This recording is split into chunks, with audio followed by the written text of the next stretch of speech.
are two very famous circus entertainers. The name was Siegfried and Roy, and they performed with wild animals, lions and tigers, for many years, over 40 years.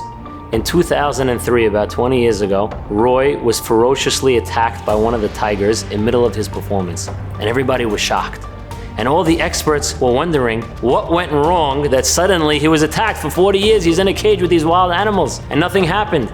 And the experts determined that in order to be a lion tamer, you need to crack that whip. If you see that lion or tiger move his paw a quarter of a centimeter, you have to remind them, don't move. And Roy got a little too comfortable over the last few months, and that's why he was attacked.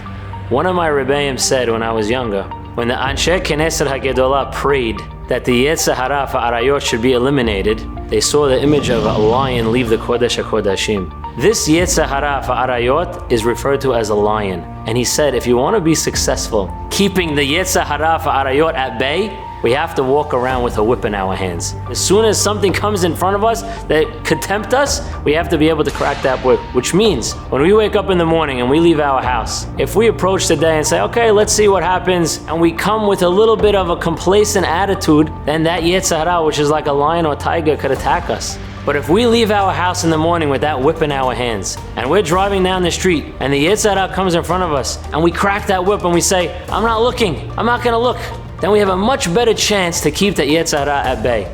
In fact, the first Musar Shmuz that Hashem gave to mankind, to Cain, he said, La petach chatat rovetz. Evil is crouching at the door. The Yetzer Hara is waiting to pounce on us if we give him some daylight. But we have to remember Roy, who got attacked by the lion, and recognize that if we have our whip in our hand, and we approach our day, and we crack that whip, and we say, I'm not looking, no matter what. Whatever Yetzer Hara comes in front of me, I'm going to crack that whip. I'm not going to give him an inch. Then we could be much more successful in dealing with the Yetzer Hara for Arayot.